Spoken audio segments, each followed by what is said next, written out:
Entonces, hermanos, ya llevamos unos días, llevamos unos domingos que tenemos que de cierta manera volver a conectarnos con lo que el estudio que estábamos dando es sobre guerra espiritual.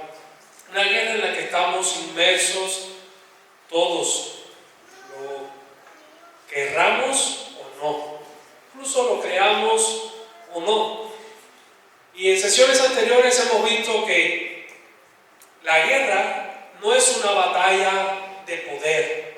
No es una batalla de poder en el sentido de que Satanás y Dios están batallando a ver quién es el que gana y quién es el que obtiene más poder o el que le vence al otro. Esto nunca ha sido una batalla de poder, porque incluso el mismo Satanás sabe que no tiene poder para eso.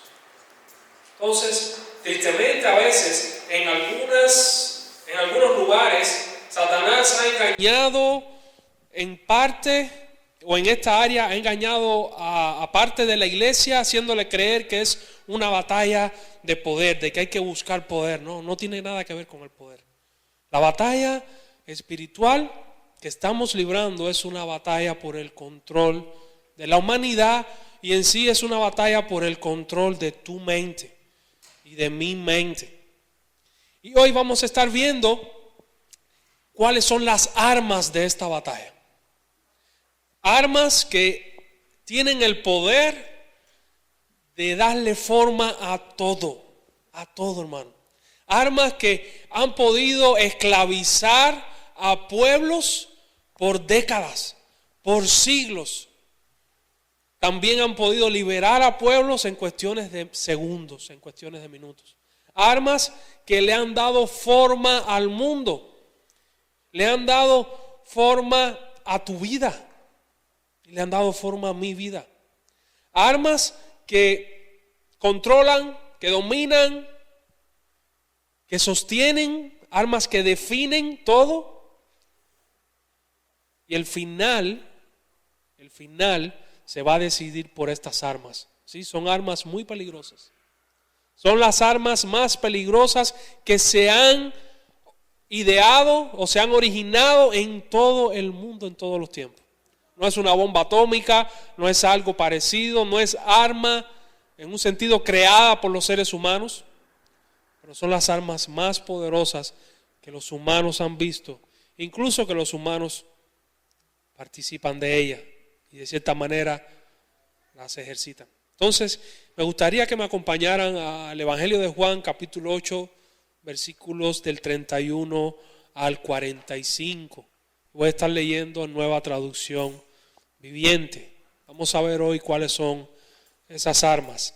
Y a medida que vaya leyendo voy a ir comentando el pasaje, porque luego de comentar el pasaje me gustaría que pudiéramos hablar sobre estas armas específicamente. Entonces, Evangelio de Juan, capítulo 8, versículos del 31 al 45. Y dice así la palabra del Señor. Jesús le dijo a la gente que creyó en él. Noten que ahorita lo que vamos a leer son personas que creyeron en Jesús. Al menos creyeron lo que Jesús empezó a decir en Juan capítulo 8 a partir del versículo 1. Cuando llega al 30, versículo 31 dice que Jesús le empieza a hablar a la gente que creyó en él. Yo espero que cuando terminemos el mensaje o cuando terminemos este estudio no tengamos la misma reacción que tuvieron estas personas. Entonces, Jesús le dijo a la gente que creyeron en él. No creyeron en él en el sentido de creyeron para ser salvos, sino que creyeron en él en lo que él había dicho anteriormente. Es muy importante hacer esta distinción. Ustedes son verdaderamente mis discípulos si se mantienen fieles a mis enseñanzas. Y conocerán la verdad y la verdad los hará libres. Nosotros somos descendientes de Abraham, le respondieron. Nunca hemos sido esclavos de nadie. ¿Qué quiere decir con los hará libre? ¿Qué quiere decir con eso, Jesús? ¿Qué quiere decir con eso? Mi hermano, hasta ese momento, si algo habían sido esclavos, o si algo habían sido los judíos, eran esclavos. Ahorita mismo, o en ese momento, estaban siendo controlados por el Imperio Romano. Pero ellos se veían como libres, ellos se veían como el pueblo privilegiado, de cierta manera lo eran, pero se les subieron algunas rayitas y se veían como libres dentro de la esclavitud, no eran esclavos de nadie, ellos podían hacer lo que ellos querían, tenían libertad para hacer lo que ellos querían. Era un pueblo rebelde, era un pueblo duro de cerviz, como dice la palabra. Entonces cuando Jesús les dice, conoceréis la verdad y la verdad les va a hacer libre. ¡Hey! Párale. Nosotros nunca hemos sido esclavos de nadie. ¿De quién tú estás hablando? Jesús les contestó, les digo la verdad. Todo el que comete pecado, esclavo, es el pecado. La esclavitud de ellos, en ese momento la gravedad no consistía en que estaban siendo esclavizados por el Imperio Romano, sino que había una esclavitud mayor aún. Una esclavitud que los estaba haciendo presos de sus propios deseos, de su propia mente, de su propio corazón, y que finalmente los iba a llevar a la perdición. Entonces, por eso que Jesús le dice, ustedes sí son esclavos. Un esclavo no es miembro permanente de la familia. Un esclavo en Israel, en la ley, un esclavo debía estar cierto tiempo y a ese tiempo se le debería dar la libertad si era israelita. Entonces, en ese sentido, Jesús le dice, recuerden que un esclavo no está permanentemente en la casa, pero un hijo sí. Y un hijo sí forma parte de la familia para siempre, para siempre. No es que ahora eres hijo y ahorita no. Un hijo es hijo, es parte de la familia para siempre. Así que si el hijo mayor, el hijo con H mayúscula, Jesús, los hace libres, ustedes son verdaderamente libres. Entonces, mis hermanos, ¿qué es lo que está diciendo Jesús hasta aquí?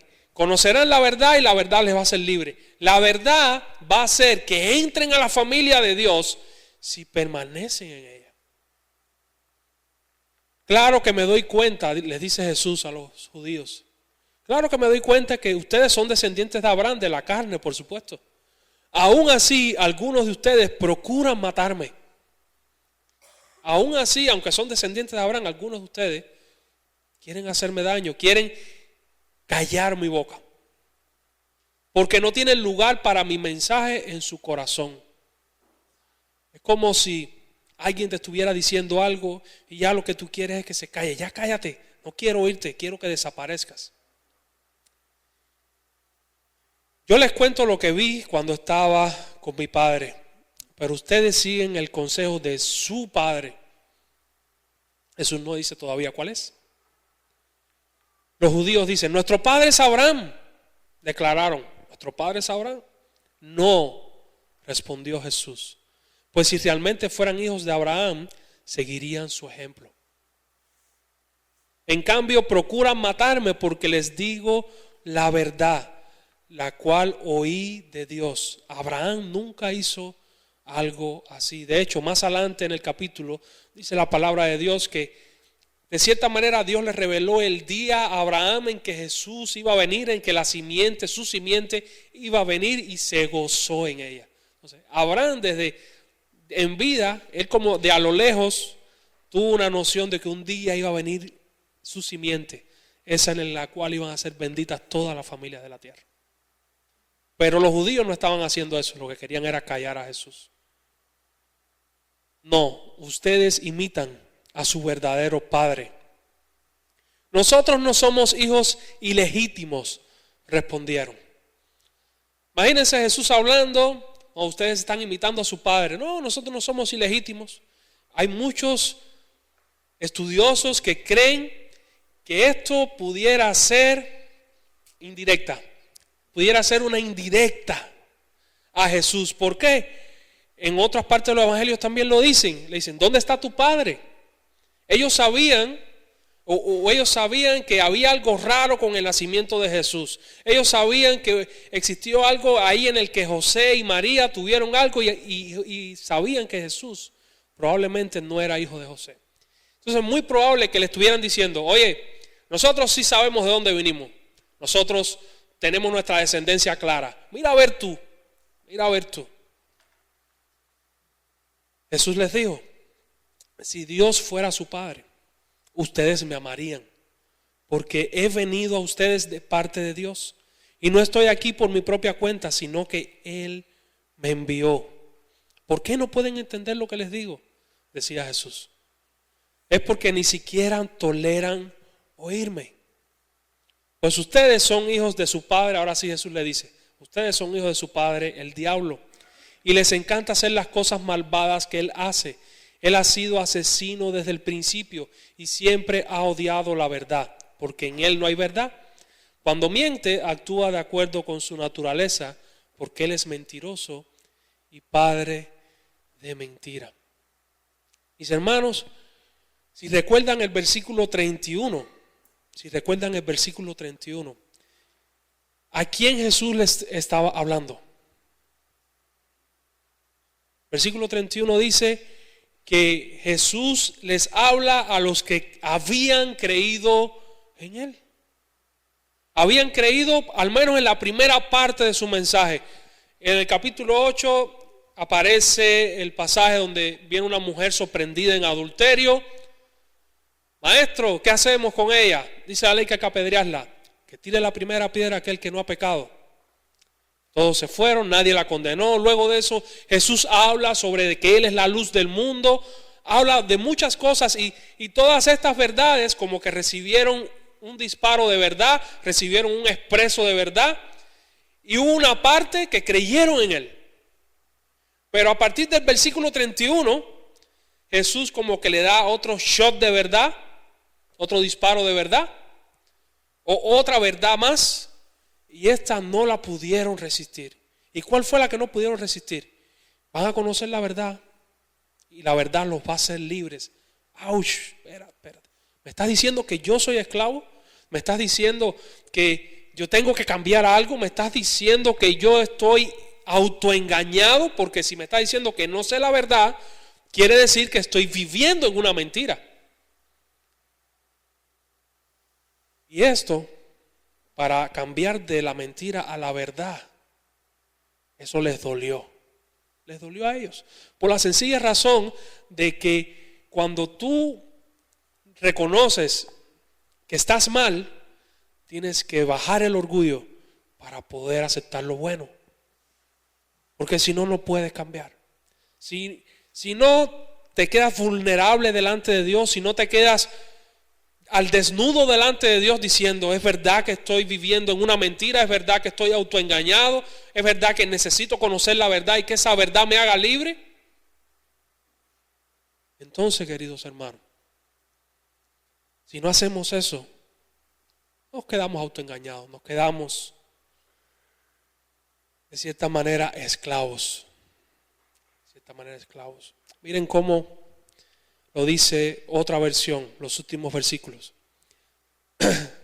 Jesús le dice a los judíos, soy de vuestro padre el diablo, y queréis hacer los deseos de vuestro padre. Él fue homicida desde el principio, y no se ha mantenido en la verdad porque no hay verdad en él. Cuando habla mentira, habla de su propia naturaleza, porque es mentiroso y el padre de la mentira. Pero porque yo digo la verdad, no me creéis. Permítame hacerle una pregunta que no tienen que responderme, solo quiero que piensen. ¿Alguna vez se han topado con alguien, han comenzado a platicar y ha empezado a hablarte alguna verdad respecto a tu vida y esa verdad te está hiriendo y no quieres oírla, no quieres escucharla y empiezas a intentar darle vuelta a ver si cambia el tema o algo, porque no quieres saber de eso, no quieres que te toquen esa tecla? Esa tecla tiene comején. En Cuba diríamos así, aquí no sé cómo se diría. ¿Te ha pasado alguna vez? A mí me ha pasado alguna vez. A mí me ha pasado. Que me dicen la verdad, yo digo, no, y como que la verdad desnuda. Pero mi hermano, eso es lo que hace Jesús. Las grandes armas en la guerra espiritual son nada más y nada menos que la verdad y la mentira. Esas son las armas. No es una arma con la que puedas matar a alguien. No, es una arma que tienen el control de hacer casi cualquier cosa. La verdad y la mentira. Y por eso es que Jesús le está diciendo a los judíos: conocerán la verdad y la verdad les hará libre. Todo comenzó, no es una batalla, decía aquí, por el poder, es una batalla por la verdad. La verdad y la mentira son las armas de la guerra. Todo comenzó con una mentira y todo va a terminar destruyendo esa mentira. Satanás fue el primero que cayó bajo las garras de esta arma. Satanás fue el primero que se autoengañó. Y de ahí para allá lo que hace es engañar. Ese es el arma, no es otra. Satanás no va a aparecer probablemente delante de ti: hey, soy Satanás, te voy a destruir. No. Él tiene otra manera más sutil, y es a través de las mentiras. Todo va a terminar con estas armas. Todo depende de estas armas. Miren lo que dice Apocalipsis, capítulo 20, versículo del 1 al 3. Y vi un ángel que descendía del cielo con la llave del abismo y una gran cadena en su mano. Y prendió al dragón, la serpiente antigua, que es el diablo y Satanás, y lo ató por 1000 años. Y lo arrojó al abismo y lo cerró y lo selló sobre él. Pero este es el punto importante. ¿Cuál es el objetivo de atar a Satanás? Para que no engañara más a las naciones. Hasta que se cumplieran los 1000 años, luego va a ser desatado. Cuando sea desatado, miren lo que va a hacer. Versículo 7. Cuando los 1000 años se cumplan, Satanás será soltado de su prisión y saldrá a engañar a las naciones que están en los 4 extremos de la tierra. ¿Cuál es el propósito de ese engaño? Reunir todas las naciones para que ataquen, que hagan el último ataque al pueblo de Dios. La ira de Dios también se revela por la mentira. Romanos capítulo 1, versículo 18. Pero Dios muestra su ira desde el cielo contra todos los que son pecadores y perversos. Pues pastor, son palabras fuertes, es lo que dice la palabra. Que detienen la verdad con su perversión. Dios, cuando más está en su punto airado, es cuando están deteniendo la verdad o su verdad con la perversión. Y parte de esta mentira o parte de esta ira también tiene que ver con el parte del juicio final, o cuando empiece el juicio final. Miren lo que dice 2 de Tesalonicenses capítulo 2, versículos del 9 al 12. La venida del impío quiere decir injusto, malvado.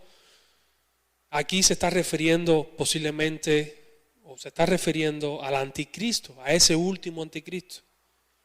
Será conforme a la actividad de Satanás, con todo poder y señales y prodigios mentirosos, y con todo engaño, otra vez, de iniquidad para los que se pierden, para los que no creen en Jesús, porque no recibieron el amor de la verdad para ser salvos.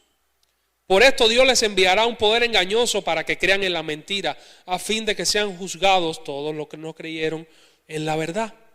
Mi hermano y mi hermana que estás acá, es como si Dios ha revelado su evangelio, ha revelado la buena noticia, que puedes tener salvación en su nombre, que vas a ser salva de la ira venidera o salvo de la ira venidera, que Cristo, lo que vimos al principio en el video, era una representación de la película La Pasión de Cristo, que trata sobre los últimos días de Jesús y cómo Jesús fue torturado para que nosotros no tuviéramos que ser condenados. Entonces, ahí está la muestra del amor de Dios por nosotros. Y si nosotros entonces desechamos eso, pues lo que Dios hace es enviar un poder engañoso para que crean en la mentira aquellos que no quieren creer en el evangelio. Es parte del juicio de Dios. Entonces, sabemos que somos de Dios y que el mundo entero está bajo el poder de Satanás. ¿Cómo? ¿Cómo? ¿Será que todo el mundo está endemoniado? No tiene por qué ser así. ¿Cómo todo el mundo está bajo el poder de Satanás? Porque Satanás usa su arma para dominar el mundo, para cegar el entendimiento de la gente. ¿Y cuál es esa arma? La mentira. La mentira que creemos, la mentira que decimos. ¡Wow! Pastor, usted está diciendo que decimos, y se incluyó usted también. Sí. La mentira que decimos. La mentira que nos enseñan también en las escuelas. Las mentiras también que pueden existir en las leyes. Las mentiras incluso, hermanos, que pueden existir en la iglesia. A través de la mentira es que Satanás domina y controla el mundo. Dice la palabra del Señor, 2 Corintios capítulo 11, versículos 13 y 15. Pastor, ¿cómo es eso de que mentiras en la iglesia? Sí, hermano, tristemente. ¿Y saben por qué mentiras en la iglesia? Porque somos mentirosos. No, pastor, ¿cómo va a decir eso? Bueno, el domingo pasado, en la palabra del Señor, en la primera carta de Juan, Juan dice que todos tenemos pecado. Y parte de ese pecado, mentiras que nos creemos y que a veces vivimos. Entonces la iglesia, 2 Corintios capítulo 11, versículos 13 y 15, Pablo acusando a falsos maestros, dice: porque los tales son falsos apóstoles o enviados, obreros fraudulentos que se disfrazan como enviados de Cristo. Y no es de extrañar, pues aún Satanás se disfraza como ángel de luz. Por tanto, no es de sorprender que sus servidores también se disfracen como servidores de justicia, cuyo fin será la muerte. ¿Usted quiere saber si alguien es un falso enviado? Sencillo. Si habla elocuentemente, incluso puede hablar lo que es bueno, pero si no hace lo bueno, aléjese de ahí. O si directamente empieza a hablar cosas que van en contra de la palabra de Dios, ya evidentemente. Dice la palabra del Señor en Mateo 24, Jesús está diciendo: se levantarán falsos cristos, se levantarán falsos profetas. Y profetas quiere decir que hablan de parte de Dios como si fueran voceros de Dios. Y se mostrarán grandes señales y prodigios. Esas personas incluso van a poder tener la capacidad de hacer milagros, hermanos, para así engañar, y gracias a Dios por esta parte, de ser posible, aún a los escogidos. Gracias a Dios por esa parte de ser posible, o sea, los escogidos Dios los va a guardar y los va a cuidar. Pero, mis hermanos, les digo algo: todos los que estamos acá, los que están fuera, todos hemos comprado mentiras. Todos vivimos con mentiras que hemos arraigado en nuestra mente y en nuestro corazón. Eso no lo podemos quitar. Y más adelante, si me da chance, vamos a darnos cuenta de por qué se lo estoy diciendo. Pero todos hemos comprado mentiras. Y lo que Jesús va haciendo contigo y conmigo es enseñándonos la verdad, poco a poco, y haciéndonos libres. Ya ahorita, los que hemos creído en Cristo somos libres, de tal manera que si ahora mismo partimos con el Señor, ya estamos con Él. Pero en la vida hay una libertad que tiene que ver con la santidad, que esa libertad se va dando a medida que Cristo nos va revelando su verdad, poco a poco, y nosotros vamos recibiendo esa verdad y viviendo conforme a esa verdad. No solo oyéndola, sí, qué lindo. No, oyéndola, atesorándola y viviendo conforme a esa verdad. ¿Qué es la verdad?, preguntó Pilato en Juan 18:37. Y yo sé, mi hermano, que ahorita estamos en una etapa, en una era posmoderna.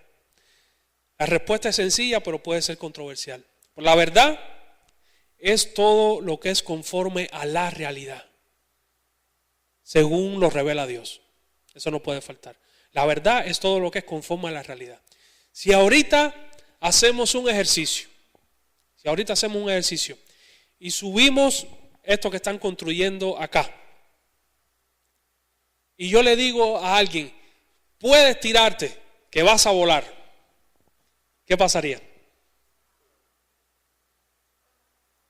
No, pues a lo mejor vuela por 0.5 segundos, o no sé el cálculo. Va a volar, en un sentido no dije mentira. Pero eso no es conforme a la realidad. O sea, no hay alguien que diga, ahora yo soy Superman y voy y sale volando y llega a Cuba. No es conforme a la realidad.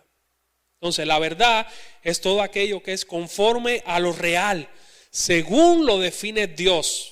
Según lo define Dios la realidad. La verdad es absoluta. O sea, es completa. No hay otra cosa aparte de la verdad. Lo que es fuera de la verdad es mentira. La verdad es exclusiva. La verdad no puede tener mentira adentro. Porque si la realidad la define Dios, vamos a ver más adelante, o como está ahí, Jesús dijo, yo soy la verdad. Ahí no hay mentira. Pero la mentira sí tiene cabida para la verdad. En la mentira sí puede haber parte de verdad, pero en la verdad no puede haber mentira.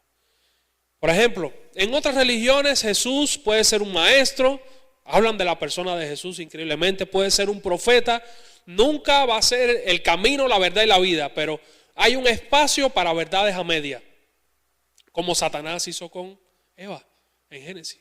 ¿Acaso dijo Dios, no pueden comer de todo árbol? La verdad describe todo y es la guía para todo. Jesús mismo dijo, yo soy el camino y la verdad. Hay un pastor que dice, es como si de pronto, hablando de este versículo, del camino, es como si Satanás de pronto haya torcido el camino o los letreros del camino para nosotros. Es como si él haya puesto las flechitas esas que aparecen en los caminos. Ateísmo, ese, para ahí va tu propósito. Otro, Alá, ese es tu propósito. Otro, placer, por ese camino, ahí vas a llegar a tu propósito. Otro, no sé, ¿cuántos hay? Entonces, pero Jesús está diciendo, yo soy el camino. Yo soy el camino. Domingo pasado hablamos de andar en luz, de caminar en luz. ¿Saben qué? Ese camino es Jesús. Es Jesús. Bueno, ¿y cómo? ¿Tenemos que caminar por arriba de Jesús? ¿Dónde está Jesús para caminar por arriba de él? No. Yo soy el camino, pero yo soy la verdad. Caminar en Jesús o caminar en luz no es más que caminar en la verdad que Él ha revelado. Y si caminas en esa verdad que Él ha revelado, entonces vas a tener vida. Tan sencillo como es. Vas a tener vida.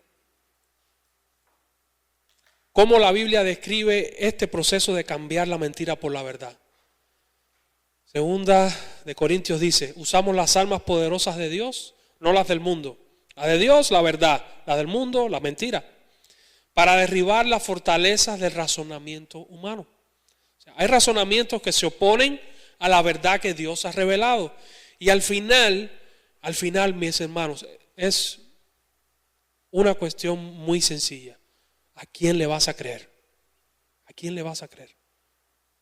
¿Le vas a creer a Dios o no le vas a creer a Dios? Todo, al final, todo se resume en eso. Y los pensamientos o las mentiras a veces son fáciles de identificar, pero ¿y qué de las emociones? Porque a veces por una emoción podemos decir, podemos hablar. Entonces las emociones también entran dentro de esta lucha. 2 versículos rapiditos para que los tengan presentes, que tiene que ver con nuestras emociones. Las emociones tienen que ser o son informativas a nosotros, pero no tienen que ser la regla para actuar.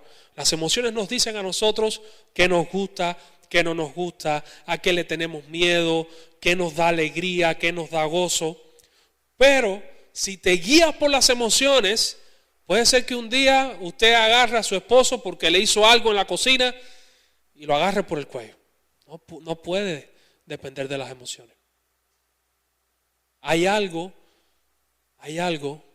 que tiene que estar antes de las emociones y se llama dominio propio y poder sujetar todo a Cristo. Entonces, dice la palabra de Dios, amados, les ruego como extranjeros y a peregrinos, porque somos extranjeros y peregrinos en este lugar, que se abstengan de las pasiones carnales. ¿Qué quiere decir pasiones carnales? Aquellas que se rebelan contra Dios en nosotros, que combaten contra el alma.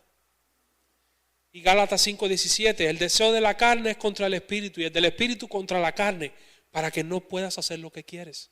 Porque a veces queremos agradar a Dios, pero a veces nuestras emociones nos llevan a no hacerlo. Entonces, ¿voy a dejar que esa emoción me domine y me controle? O a lo mejor una emoción de querer herir a alguien con mis palabras o con mis acciones. ¿Voy a dejar que eso me controle y me domine? ¿O voy a dejar, como decía anteriormente la hermana, voy a dejar que el amor de Cristo fluya a través de mis acciones? Mentiras que hemos comprado. Al principio les dije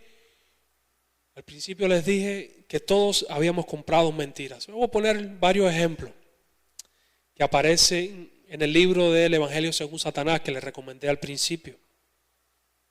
Sencillo, eso me encanta, porque más o menos es lo que hace. Nos alimenta el ego, nos alimenta el orgullo en el pensamiento. Recuerden que esto es una batalla en la mentira. Tú eres así, dale, tú puedes. Y al final lo que hace es destruirte.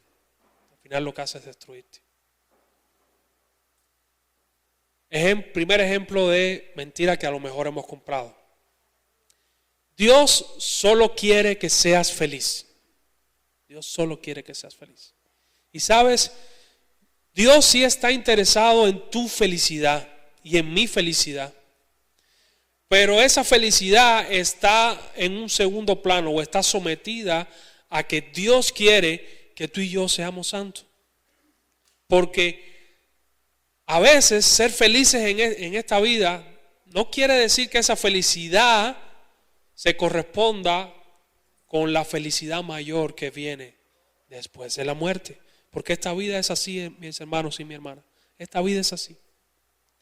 Es como, por ejemplo, yo lo compararía como con ir al dentista. Y ustedes son súper bendecidos aquí, que van al dentista y pueden empastarse la muela y le ponen anestesia para que no sientan dolor. Yo vengo de un lugar donde el empaste es sin anestesia, donde te pone la fresa y ahí hasta el final. Entonces es como si fuera una máquina de tortura así para las personas. Pero yo lo comparo con eso. Yo lo comparo con que recuerdo que me dolía una muela. Me dolía y decía, no, pero eso va a ser un dolor grande. No quiero pasar por eso. Y pasé años y años y años porque no quería pasar por ese momento. ¿Y qué pasó en ese año? Yo viviendo de esa manera, no podía comer para ese lugar, me caía algo líquido en la boca y era como si una tortura. Entonces me estuve torturando años y años en vez de pasar 5 o 10 minutos de dolor. ¿Qué les quiero decir con eso? A veces nosotros sabemos lo que tenemos que hacer. A veces nosotros sabemos el mejor camino por el cual debemos andar. Pero sabemos que si escogemos ese camino vamos a tener que dejar atrás cosas que no estamos dispuestos a dejarlas. Entonces, Dios quiere que tú seas feliz y Dios quiere que tú pases por ese proceso a lo mejor en el que te va a doler, pero luego de eso, vas a poder comer toda la carnita asada que quieras. Es así. Y a lo mejor le estamos dando de largo a algo o le estamos dando vuelta a algo porque sabemos que me va a costar. Pero si es lo que Dios quiere, Dios está interesado. A lo mejor tú no lo ves, pero luego de eso, Dios va a permitir otro tipo de felicidad. Nuestra felicidad está en alcanzar el propósito que Dios nos ha dado en nuestra vida, no en otro. No la vas a encontrar en otro lugar, eso yo te lo aseguro. Pero Dios solo quiere que seas feliz. Eso es mentira. Dios quiere primero que tú seas santo y luego, producto de esa santidad, tú seas feliz. Hay otro libro que le recomendé, Carta del Diablo a su sobrino. hay una parte que están hablando. Este libro tiene que ver con un demonio que está discipulando a su sobrino. Es ficción, es ficción. Pero escuchen lo que dice. Ya sé que hemos conquistado muchas almas por medio del placer. O sea, el demonio que está discipulando le está diciendo al más pequeñito: ya sé que hemos conquistado muchas almas por medio del placer. Porque como Dios quiere que solo sea feliz, por ahí. De todas maneras, el placer es un invento suyo. Suyo con S mayúscula quiere decir, el demonio está diciendo, el placer es un invento de Dios. Él creó los placeres, o Dios creó los placeres. Todas nuestras investigaciones hasta ahora no nos han permitido producir ni uno. Todo lo que podemos hacer, todo lo que Satanás puede hacer, aquí es donde viene la parte buena. Todo lo que podemos hacer es incitar a los humanos a gozar de los placeres que nuestro enemigo, que Dios, ha inventado en momentos o en formas o en grados que Él ha prohibido. Mi hermano y mi hermana, Dios creó el placer, cualquiera que haya sido, lo creó Dios, no lo creó Satanás. Y lo creó para que tú y yo lo gozáramos y para que tú y yo lo disfrutáramos. Dios no hizo la vida para que fuera una vida aburrida, para que fuera una vida así de ay, qué tortura. No, Dios hizo la vida para que la disfrutáramos. Y eso, Satanás no se lo puede robar a Dios. ¿Qué es lo que hace Satanás contigo y conmigo? Nos intenta persuadir para que podamos torcer esos placeres de una manera que Dios no lo ha diseñado para ti y para mí. Ese es el punto.